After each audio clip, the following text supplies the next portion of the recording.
Your outcomes in life are often a lagging measure of your habits. A lot of the time people talk about, I want to have more money, or I want to lose weight, or I want some kind of result. But the truth is, your bank account is a lagging measure of your financial habits. Your weight is a lagging measure of your eating habits. Your knowledge is a lagging measure of your learning and reading habits.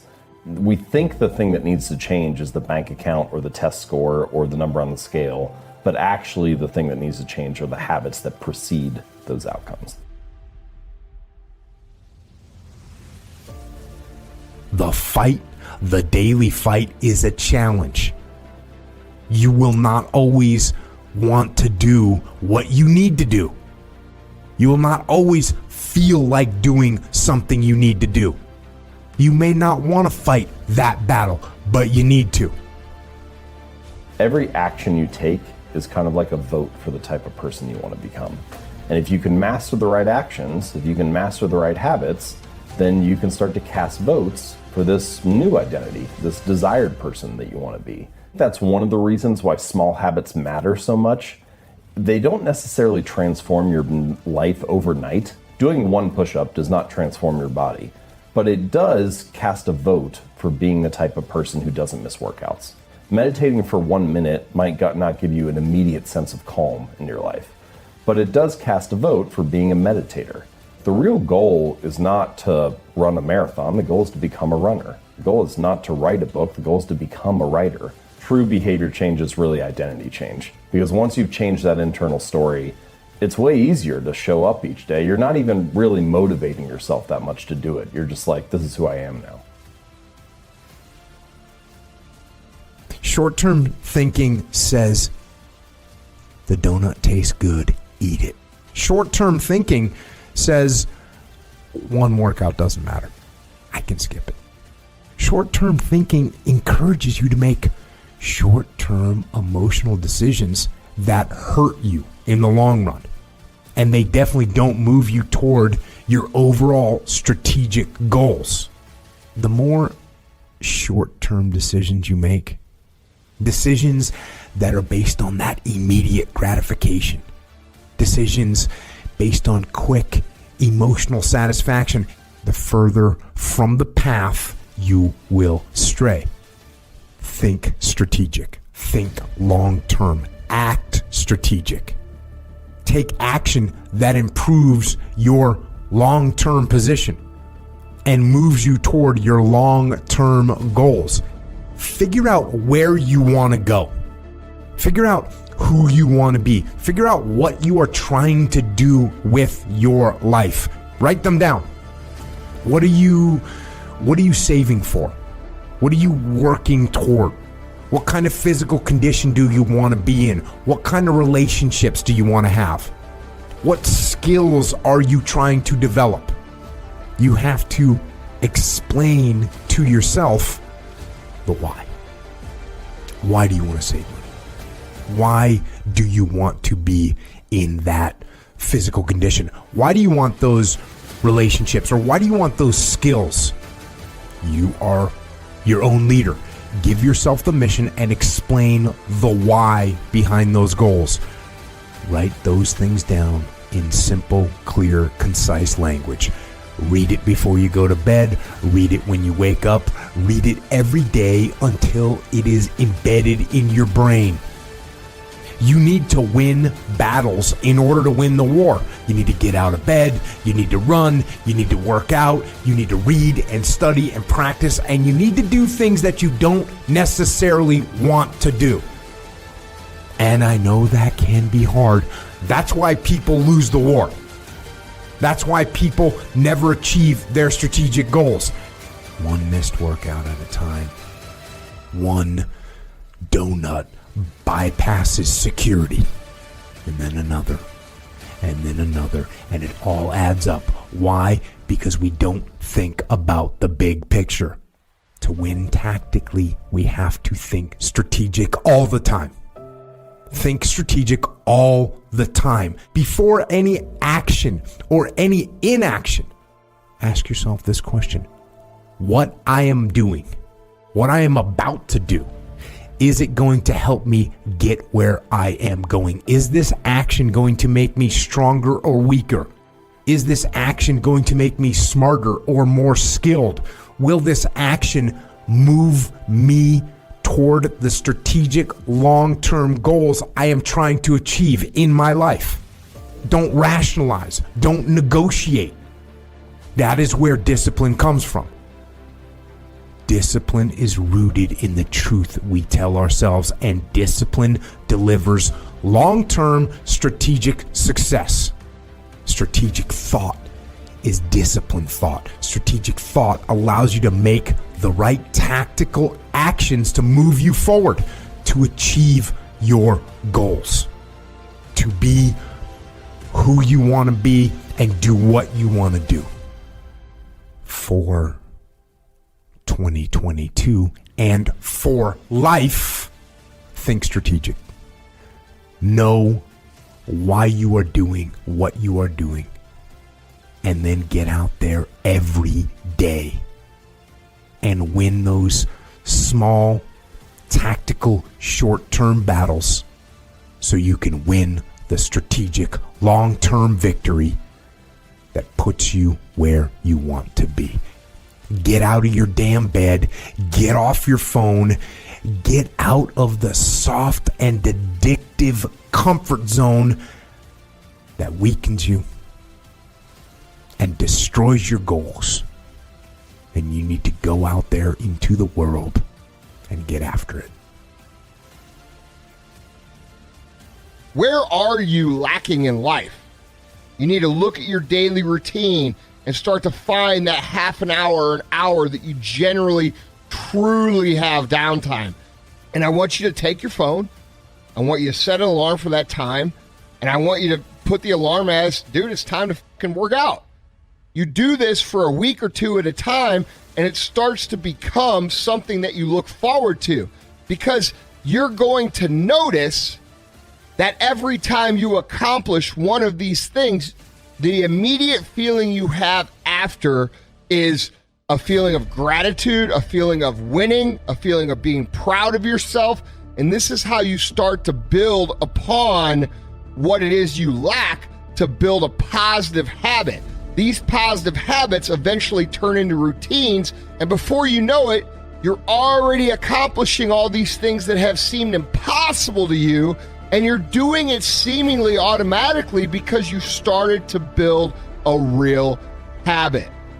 As this process becomes just the way it is it will actually become who you are, and what happens then is that your life magically, quote unquote, magically transforms with very little effort. The first 2 to 4, 6 weeks, you're going to have days where you have to grit it out. You're going to have days where you get that dirt in your eyes and you feel like quitting. But the point is, if you push through those days, you create a new habitual process that produces a beneficial result for you. You have to realize that the reason you are where you are is because you have a habit that you haven't been able to break. And that habit is quitting. Most people can never get over the habit of quitting, ever. Most marathon runners don't just decide, I'm going to run a marathon and go out and do it. Now, I know a couple of guys who have done that, but that's just not the norm.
marathon is the process that is a result of the habit of running. People who start running, they eventually, the first couple weeks, they're like, this sucks. They stick with it, and they eventually start to form a habit that they continue to build upon. And this is the same in every single area of life, whether it be dieting, whether it be working out, whether it be maintaining healthy relationships, whether it be becoming financially successful. Consistency is always the key, and you have to put work into developing, and I mean conscious work, into developing your routine and habits. Because if you don't, it will always be a fight. It will always be a struggle, and that's not what we want to live like. And that starts by being conscious of how we create habits, being conscious of which habits we have, and being conscious of implementing the habits we have in areas that were great into areas that we struggle. It's necessary for you to foster these habits in multiple areas of your life. That's the big kicker here. You can't just win in one area and then let the other...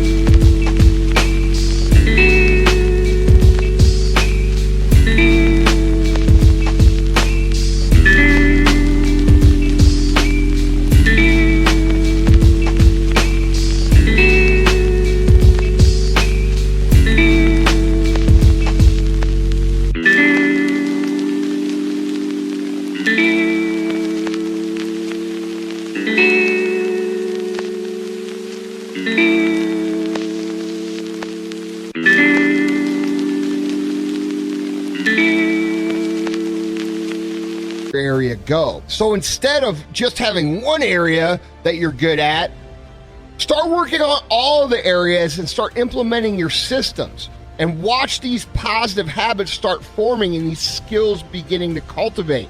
These things compound, they go together. When you realize you're spending your time in more productive ways, you start to notice when you're slacking off more.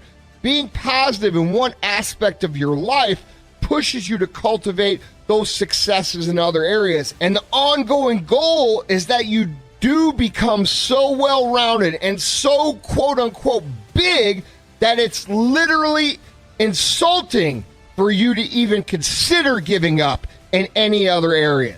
Life is hard, guys. Any path you take that ends up with building yourself up is going to be hard. Quitting is easy. Lying in bed your whole life watching The Walking Dead is easy. But what are you getting out of that? That's not happiness to you. That's not happiness for anybody. There is no way around putting in the work. If you want to succeed in anything, you are going to have to work your...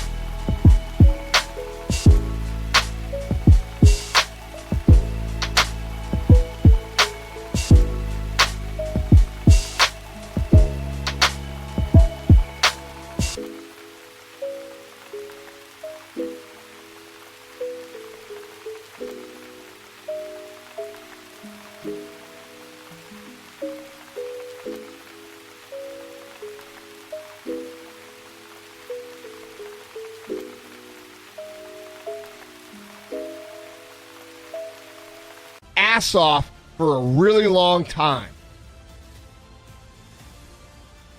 The reason why we go back to old habits is because our goals are too lofty. We're not achieving our goals fast enough. We're very impatient nowadays. We're not proud of ourselves for the small accomplishments. What we need is we need this monstrosity of a thing to happen and say, I did it. Nah. There's a process that you have to go through, and patience is the process. You have to learn, what do you want in your life? We have so much influence coming at us that we are so lost. We don't know what we want to do because we don't spend enough time with ourselves. And it's okay to sit in a room by yourself in a chair and just think about you, where I want to be, where do I see myself tomorrow, the next year from that. And it takes a lot of self-discipline.